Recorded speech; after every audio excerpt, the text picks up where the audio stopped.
everybody, welcome to another edition of the Professor and the Pupil. We know who the professor is, but I don't know who the pupil is, but this guy's a quick study. Really, seriously, really. Welcome back, Stephen Rachel. Appreciate you as always, my brother. Appreciate you as always. Appreciate you too. The over-under, how many times I got to collaborate on your stuff? I don't know. Don't care. I just do it. Because this guy is a master of disaster in a good way during the day, and he's also my right-hand man on Inside the Picton, which airs on Tuesday night. Stephen will have an opportunity to talk about his other stuff later in the show. We have some different type of topics tonight, but we're going to do something really, really different. And we're going to start off with a lady by the name of Serena Mytropic Taylor. We're just going to say Serena Taylor for short measure. Talks about trolls and that trolls never disappoint. I love her approach on this, Stephen. It really is totally unbelievable. The keyboard warriors will always give me content. Let me give you a little information about Serena. To tell you that she's the most colorful individual on the planet. I want everybody to follow Serena's Instagram account if they can. She goes under Coach_Serena on Instagram. So Coach_Serena on Instagram. You'll find that she's genuine. Her energy is contagious, and I met her last year.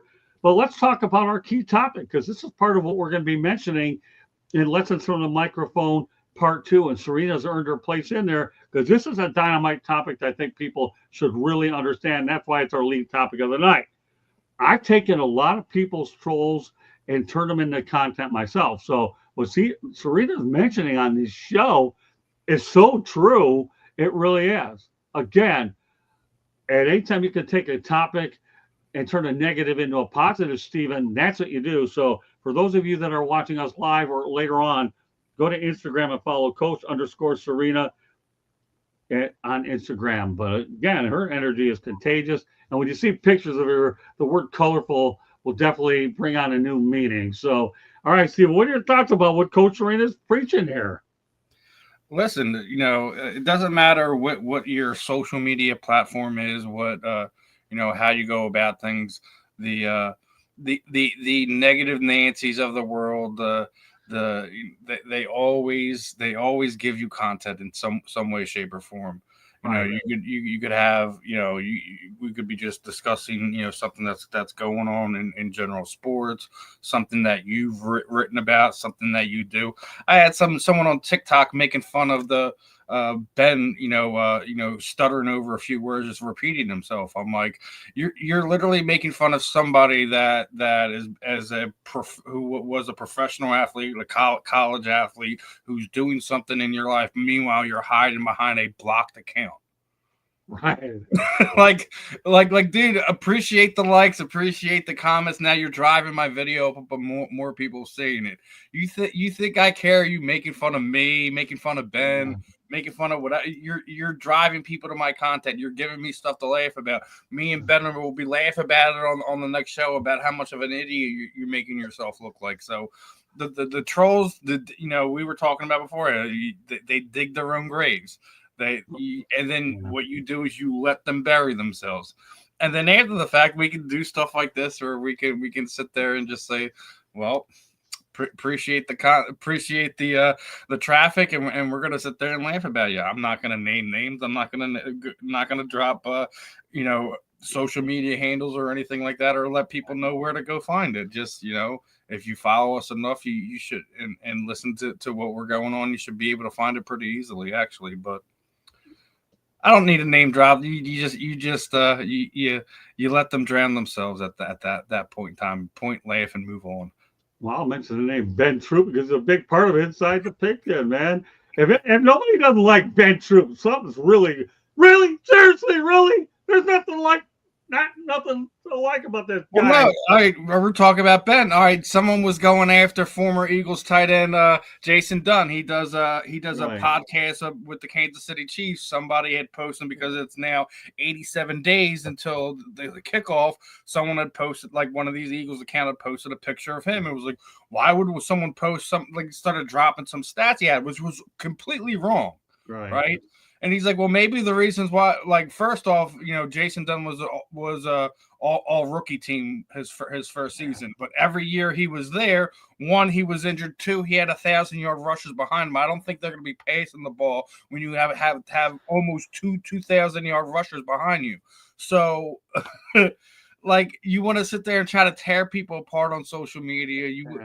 Keyboard, and then somebody had one of those silly memes was basically telling Jason to go after the guy, which Jason did, and I didn't even comment on it. I'm like, dude, don't be breathing these attention trolls any air, man. Point, laugh, and move on. He's like, nah, man, I had to go put him in his place, and Jason actually responded a few times. It's pretty funny, but it's one of these things, like, you always are getting the keyboard warriors, the trolls, however you want to call it, right?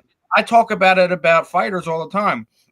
We were talking about it with James Brooks yesterday evening, like that you have these guys, and they may be hyped up because they're a great wrestler, they're Olympic level, this, like, X, Y, and Z. They lose one fight and they're the worst fighter in the world, but right. You're still 300 pounds sitting in your grandmom's basement talking about how this fighter is absolutely terrible, who's actually doing something with their lives, but they're the worst fighter on the world. Gotcha. Also, I'm going to ask you a straight question. Did Coach Serena hit a bullseye on this subject? Yes or no? Yeah, absolutely. I mean, listen, you let the idiots give you the things to laugh about always. So, Coach Serena, I know you'll watch this eventually. Okay. You're going to make lessons from the microphone part 2. And the reason why you hit a bullseye with this topic, and it made the professor and the pupil tonight. You did. And it ended up being the lead topic.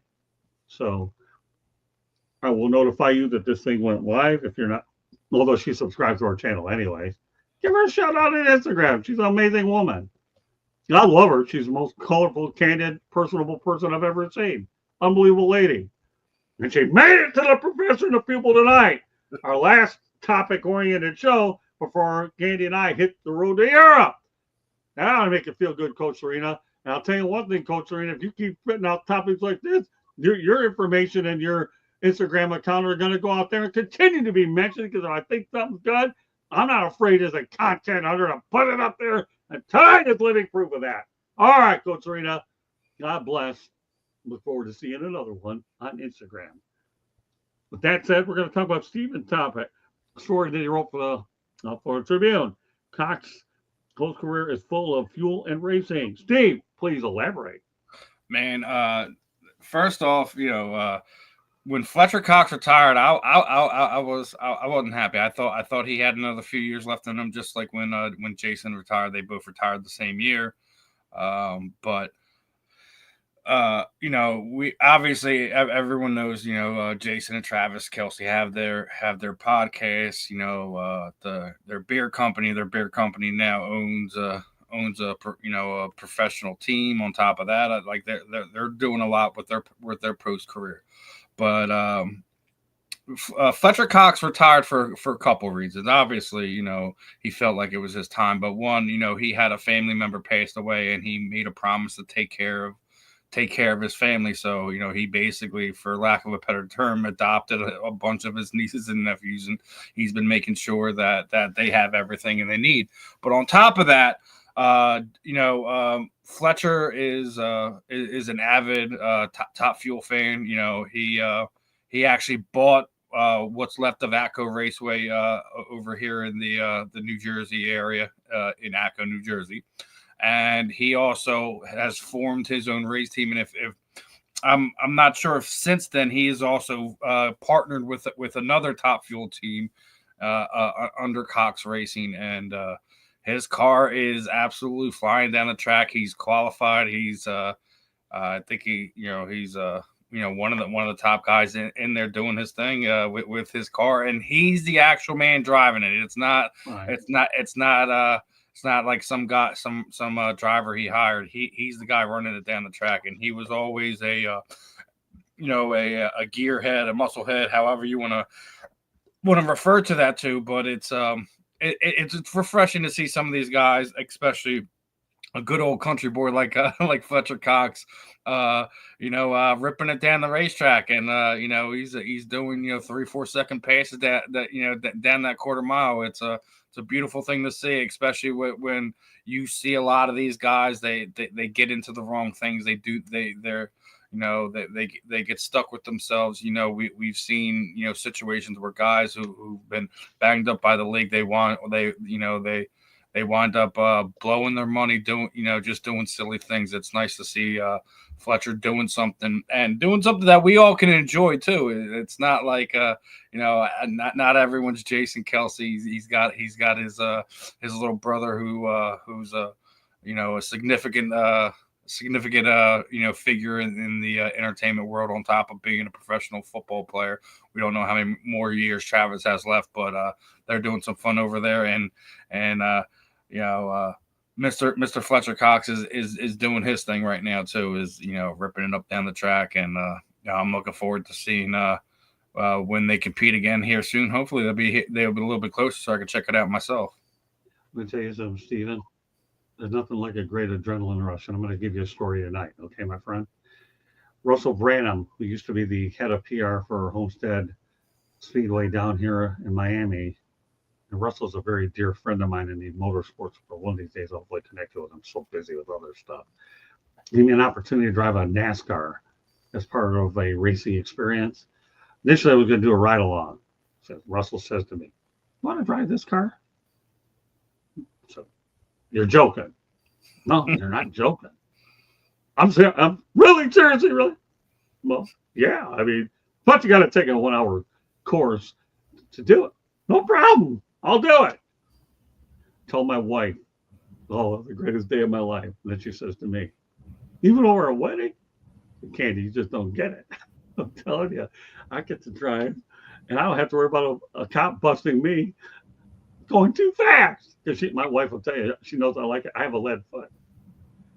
And I go there, and it took me a little while to get used to them. Stick shifts are not one of my favorite things to do, but I took the training. People coach me. That's why you have these things called headphones, all that stuff.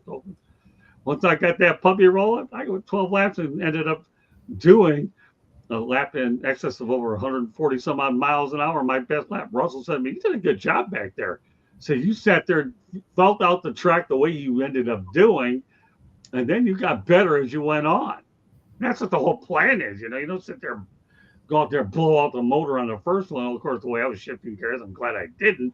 I didn't have to deal with bigger repercussions, but Russell had faith in me, and I had some good trainers in my ear. It was the most unbelievable thing I've ever seen. So anybody gets me in front of an adrenaline rush situation, oh my gosh. I mean, nothing like motorsports that'll do it to you. And it was just unbelievable. And then when I see you writing this thing about Top Fuel, we all know we've talked about Tony Stewart in the past.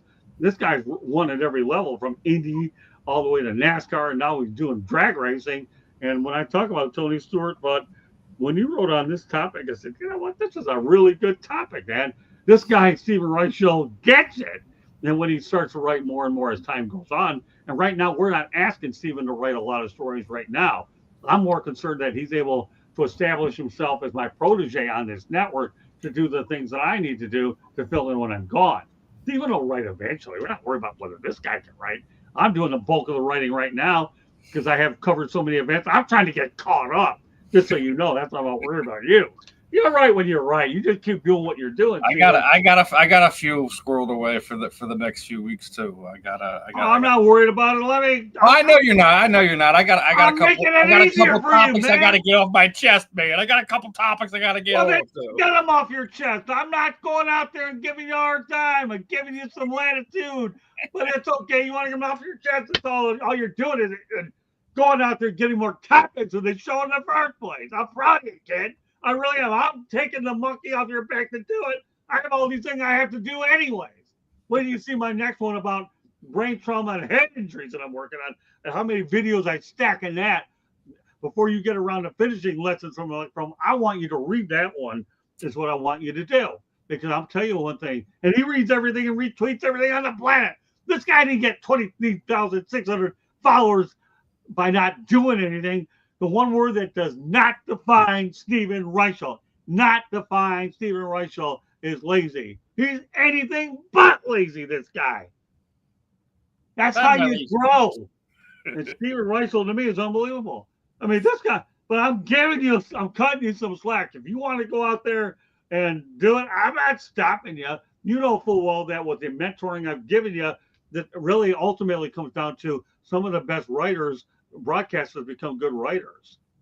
But you've already established your broadcasting. All I'm trying to do is get you incorporated with the writing so you ultimately put yourself in a position where you're able to get credentials, which you're going to get down the road anyhow. It's not a matter of if, it's a matter of when you get these things. But I'm giving you some slack, Stephen. Do you understand? It's okay. But if you want to rent when I'm gone, go ahead. We don't care. This platform is only mine. It's yours too. Why do you think I'm pinning the name protege on you? Why? Answer that. Why? Why are you my protege? Because I'm the best. I know that. Yeah. I'm not trying to mold another one of me. You're never going to mold me anyways. I'm too set in my way. But this guy is taking it upon himself to be coachable is what he's done. And he's gone out there and done an unbelievable job.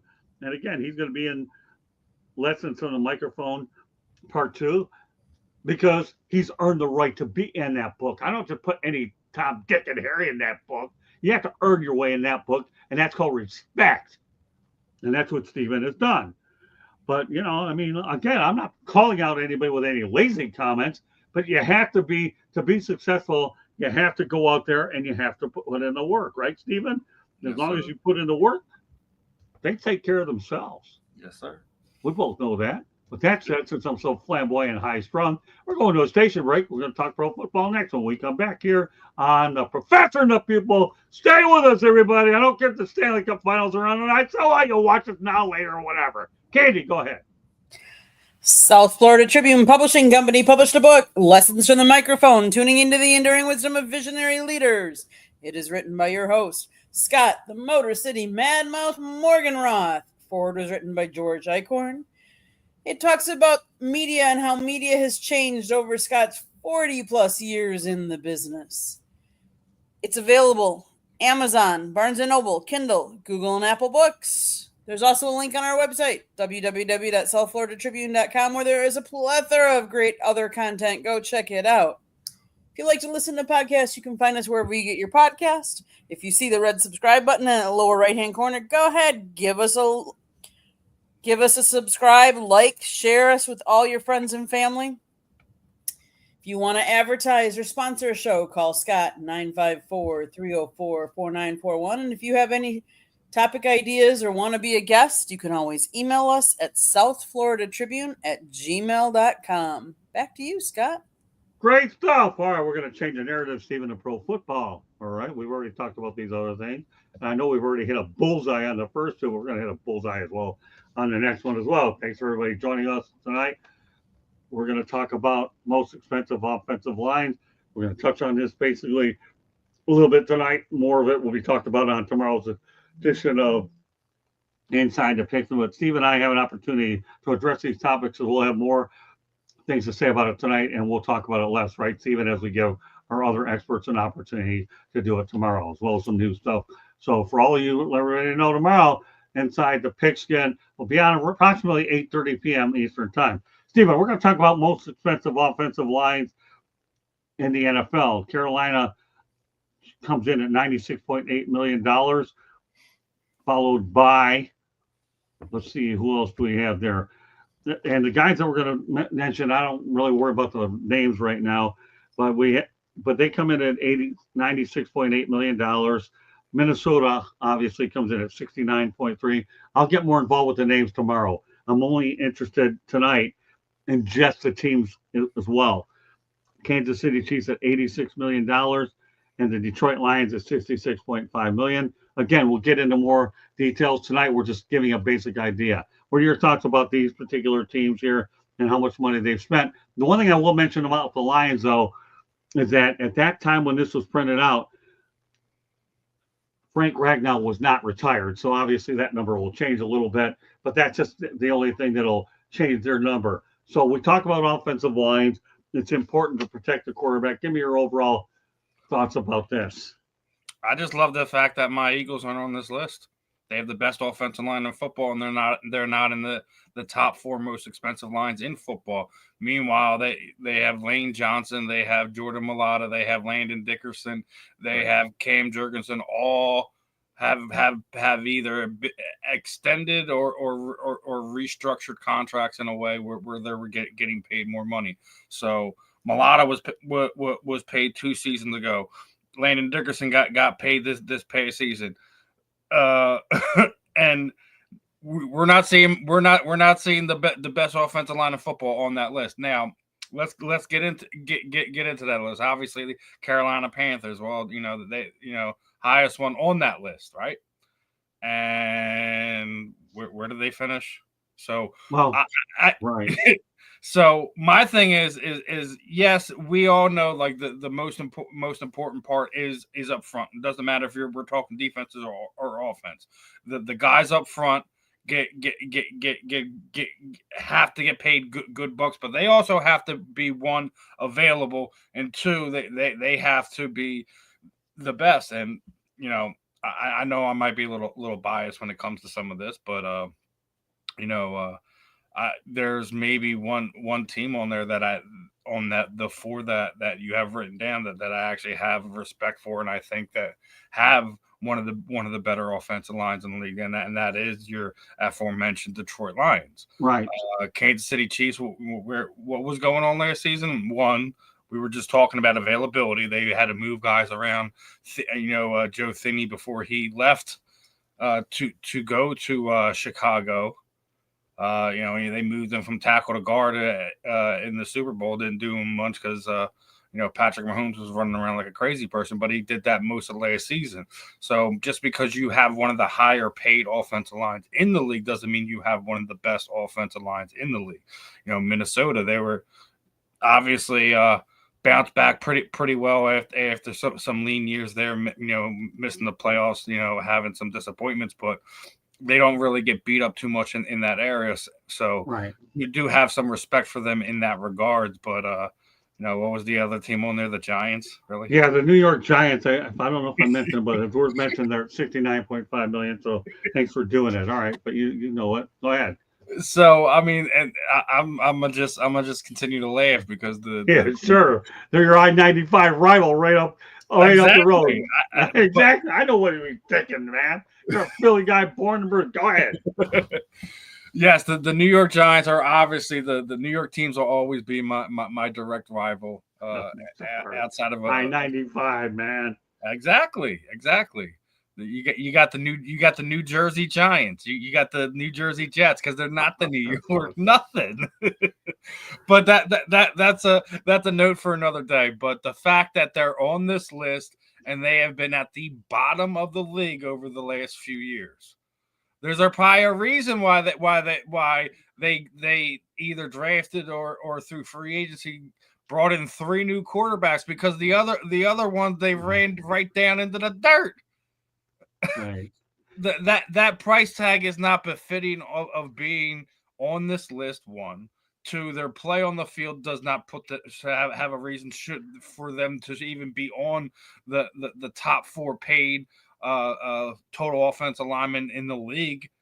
They've been downright abysmal. So at this point in time, like, why are you paying these guys? You need to, you guys have these teams, these general managers have to be more prudent, not to just pay guys to bring them in because you think they're gonna. You have to know that they're gonna play in your system. They're going to be available, right, and they are going to play at the top of their game. They're not going to be giving up, 3-4 sacks a game.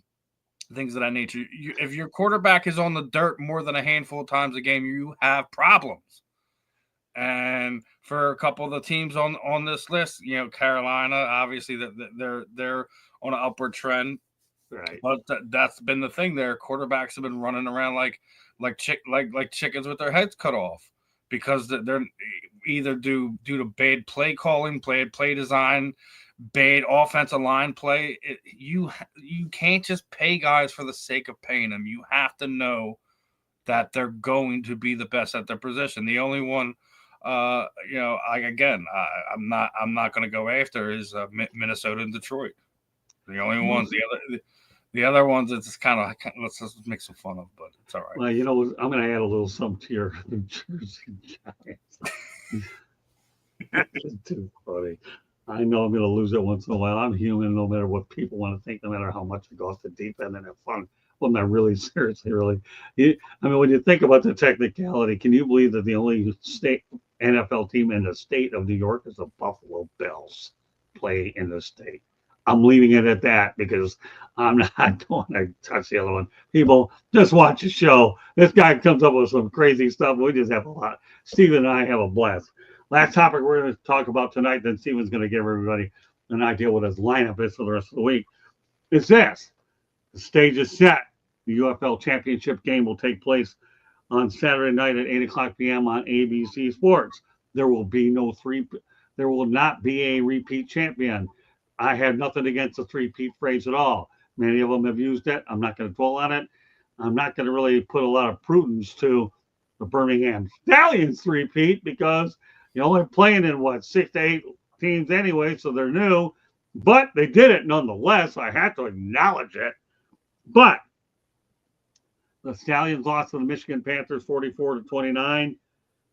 So their three-peat is over, at least in the UFL, and their three-peat in spring football. We all know they're king of spring football.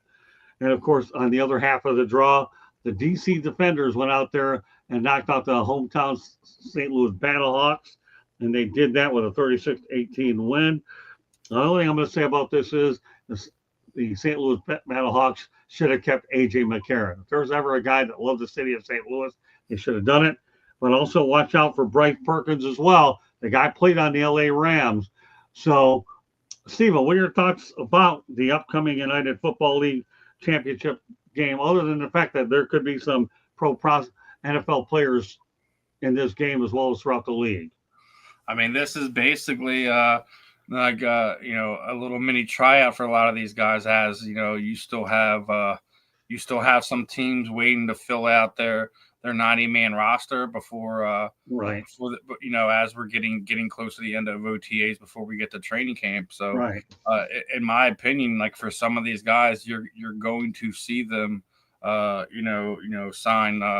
sign some league minimum contracts to go try out or this, that, and the third for, some of these NFL teams. So, as far as the potential three-peat, well, we have to have one. We haven't had one in professional sports in some time, regardless if they hit it or not is another story.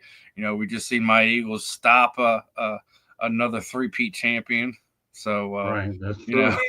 maybe the UFL is going to be able to bring a third one home. I like parity, especially when it's not involved in my team. But well, they won't this year because you're going to have a new champion with the Michigan Panthers. Mike Nolan has done a remarkable job coaching them, and the Panthers going into yesterday's play were 0-6 in the regular season and 0-7 overall. That snap went down by the wayside, and Mike Nolan did a tremendous job, Stephen. Finally, and let me tell you, Skip Holtz is a great coach. He coached at my alma mater, University of South Florida, and he hugged them. Skip Holtz has done a wonderful job in pro football, and he's done really well in that market. We talked about the UFL, and obviously it'll be interesting to see what plays out. So there won't be a three-peat in that particular league. Certainly like to see him. You always want to applaud greatness. You already mentioned it with Patrick Mahomes and so forth. So that'll be refreshing to see that game on Saturday night. The nice part about it is this Saturday night because I won't be able to watch any TV 7 days later. So let me get that one in before we hit the high sales of Europe. So, hey, we'll acknowledge the Birmingham Stallions three-peat, but not when I mention some of the other ones that we'll be doing in a future edition of the Sports Exchange, that's for sure. So, but what do you think? You're going to watch that game on Saturday night? I mean, I probably won't just because, we will officially be into my son's summer vacation. So we'll see how everything pans out, if I'll be able to be on the TV or not. But, Saturday nights, it's normally me and the girlfriend's downtime. Every once in a while I will catch some fights. Obviously, this weekend there's a whole mess full of combat sports fights going on. So, regardless if we're talking Ice Wars, if we're talking BKFC, if we're talking about Sean Merriman's Lights Out promotion, which they're going to be putting on their 25th event. So, you have a lot of sports going on. June. Well, 14th. here, let me stop you right here. Okay, I'll remind you of the score next Monday night, and I'll leave it at that. Fair enough. And then we're going to do what we plan to do. All right. With that said, here's the thing. I'll go this way. Is it going to be a high scoring game, or is it going to be like your normal football game? Well, you know what, Stephen, as we do in this media business, and you're very well aware of this. We'll just say a TBD, just like next week's will be TBD. What we're going to be putting on Professor and the Pupil, and we'll leave it at that. So with that said, I'm going to transition over to Stephen, and what's as our final segment we continue.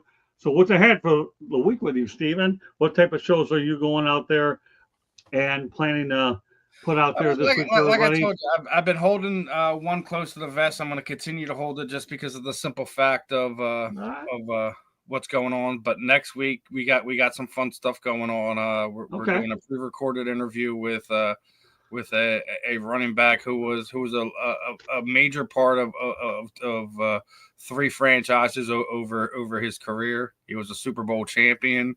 He was a multiple time 1,000-yard rusher. So keep an eye out for when his interview drops. But one interview that I will know that I just booked today. Okay. Is former number 1 overall pick for the New England Patriots, former Miami Dolphin, former Philadelphia Eagle, Irvin Fryer is going to be joining us next Wednesday. Irvin Fryer. All right.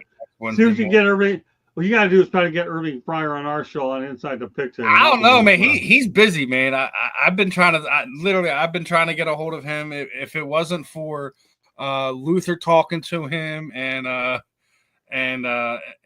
talking him up, and if it wasn't for Chris talking him up about the stuff that he did for those guys during their careers, Chris T. Jones, if you paid attention to the interview that we did with him, basically said that Calvin Williams and Fred Barnett would not show him anything, would not teach him anything, getting him acclimated to the NFL level.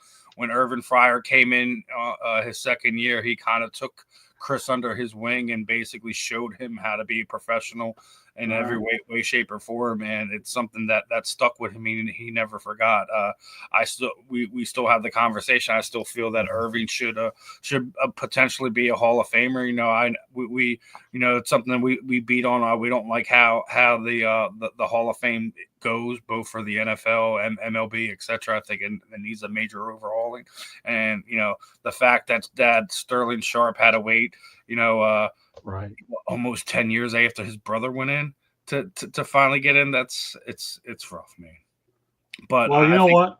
Here's what you do. You tell Irving we're going to put him on the same show with Chris T. Jones. See what happens. I want to see if I can get both Chris and Luther on, just because that Irving was a big part of that. He actually has his own podcast that he does called The Fireplace. He's he's also a reverend now, so he does a lot of stuff with the church and his community. So I'm blessed that he's able to give us some time. Hopefully we can have a conversation, exchange emails, things like that nature, and see if it's something like if he's available, we can eventually get him on to come on Inside the Pigskin, talk some ball with us and things of that nature. So I didn't say you have to do it tomorrow, Steven. You're not saying it tomorrow. You have a good show with them first, so we'll deal with it down the road. Inside the Picture people isn't going anywhere. Have an episode tomorrow night. Steven and I will be doing. May take a 2-week break when I'm out of town, but it'll be back after that. So don't worry about you. Steven, I know how you operate, so after everything. I'm going to get to something in the chat room real quick, and then you can pick it up. J.D. Wyatt, who, by the way, is one of my top prospects in our system, says, I love keyboard warriors. I love responding to the ridiculous egg. Boy, I salute you. I salute you, J.D. Wyatt. This kid, J.D. Wyatt, is a up-and-comer on our network, and I retweeted you. This guy here is unbelievable. He's come a long way in our system. God love you, J.D. Wyatt. Keep up the good work. So, yes, sir. So you ever get a chance to follow J.D. Wyatt on our network, he's an easy follow. And you talk about the ultimate team player. Go ahead, J.D. Wyatt. There's your promotion for the night. By the way, your promotion is with my protege, Stephen Reichel. All right, go ahead, pick up your thought. We'll wrap up the show in a few minutes. Yeah, I mean, basically over the last 24 hours, we've had multiple interviews drop. We had 3 different Real and the Rare episodes drop. One with lights out MMA lightweight fighter Alex Ortega. You know, he's a guy from South America. Basically, just picked up his whole life, moved here to the United States, been living in basically a fighter house, and trying to make his way in the combat sports world to realize his MMA dream. We had 2 different BKFC ice athletes over the last 24 hours, both James the Hooligan Brooks, who's going to be the heavyweight main event for the Ice Wars event this weekend in Mount Pleasant, Michigan. We also had Derek Gates on this evening. He's going to be fighting on that card as well. And we have another bare knuckle fighter coming on Sunday evening. That is going to be Jake Hefferman. So we're going to keep things busy. Obviously, you know, as Scott was alluding to, we'll be on here tomorrow evening for Inside the Pigskin.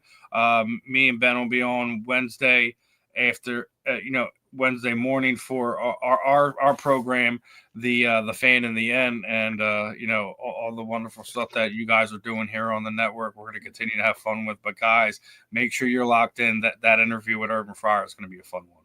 Great stuff. And I should point out one thing about the Real and Rare. I began this show with a youngster who I actually met at the Miami Hurricanes game when he was the SID for, I believe it was Savannah State University. I'll never forget the game. Miami waxed Savannah State 77-0. And I got to know this youngster by the name of Xavier McKnight. And now he's doing some unbelievable things as a sports director for a television station out in the Sarasota, Bradenton area. So he's at Tampa games. Haven't seen the X-Men in a long time, but the fact that the Real and the Rare probably is likely to go on prime time when you're taking it over for a couple of weeks really makes me feel good that you listen. Again, I don't give anything to anybody, but when a guy like Steven proves so much of me in a short period of time, and I have a lot of shows in my pocket. We have over 17. That was the last count that we had. And Stephen Reichel takes one of them and hits grand slam after grand slam every night. I just freed up a show that was passed, made it present. This guy's running with it. By the way, JD Wyatt, amazing. Appreciate it. Amazing stuff. You're amazing stuff, too. Keep on spreading the word about us because JD Wyatt, Stephen, just to let you know, is Candy's co-host on Fire Up. And this guy, week in and week out, does an unbelievable job on that Fire Up show. He does. Candy, I kid around with her about the country club, but she runs a loose ship as well. And another guy you're going to hearing more about is a guy by the name of Samiri Ajay. I'm giving him an audition next Tuesday night for the Inside the Pigskin as well. But we're not putting him on tomorrow night because we have a very intense agenda. But we'll see. So I have a lot of guys in here, and Samir is breaking into here with us on Fire Up. So, Stephen, you're going to see some more new faces on there, and that's what's so good about Professor and the Pupil. Is some of these guys will be integrated once a week on this show as well as we continue to grow the platform.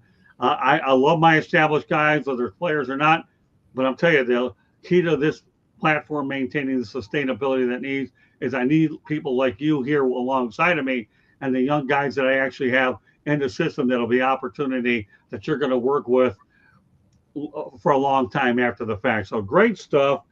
But Xavier McKnight is the one who and I started it when the South Florida Tribune didn't have as big a network. We ended up working with it with Zoom and all that, and then we built it to where it's at. So when you have good young prospects that blend in with the veterans, it's a beautiful thing. So I'm excited to see the Real and the Rare go prime time. And we'll get into more of your shows next week, Stephen, on next week's edition of Professor and the Pupil, which will once again air at the earlier time, around 7:30 p.m. Eastern time, which will be before 108 Stitches Baseball Talk. So anything else you want to add to it before we go to our final station break of the night? No, I think I pretty much dotted all the I's, crossed all the T's for this evening, my friend. Letting the people know about the big interview. You guys are going to have to wait till the beginning of August to figure out who that big running back we're going to be talking to. So keep tuned, my friends. We got a lot of fun stuff going. You know, we're closing in on on a 500,000 views at this point in time. We're continuing to grow at a great rate. I appreciate everyone supporting. Continue to show us some love, regardless of who the host is. If it's me, if it's Scott, if it's Candy, if it's any of the great talent that you're bringing in here, Right. Let's continue to support one another. It shouldn't matter if it's me, if it's Scott, anyone. Like we want everyone to see the same love that we get. Yeah, the one thing that about this platform that I think Stephen and I can both agree on is we're not here for clicks. We want to make sure that we have positivity on this show, and we don't go out there and put particular things out there just for the sake of, if we do something that's off the record, then turn it into an automatic click. That's the one way that'll get you blackballed in this business, and that's why I'm mentioning it here on the professor and the pupil. We're not into that. We want individuals on here that when we tell you something like this, it's important to make sure that we don't believe in taking something that is coachable, right, Stephen, and turning it into let's just see if we can get any clicks to draw attention. We don't operate like that. We operate with the intention here to go out there and do things a certain way. And I'm not criticizing anybody or calling anybody out, Stephen. This is not the kind of environment that you and I have worked on building and that we're going to continue to build. So I emphasize that this comment I'm making, Stephen, is all about philosophy. Hello, Tiger Stripes Media. I want to say that that's Brian Pettit, another guy in the system who's very loyal to the show as well. And there'll be opportunities for him as well as time progresses. So do you agree? This is not about clicks. This is all about making sure that we talk about pertinent information so that integrity is at the front of our platform. Go ahead, Candy. I thought it was about time for a station break yet, or no? Well, that's all right. You can add to this if you want to. While you're on, do you agree with or disagree with what we're talking about philosophy of the network? No, it's fine. I mean, we're out here to put out good content and good shows, and that's what it's all about.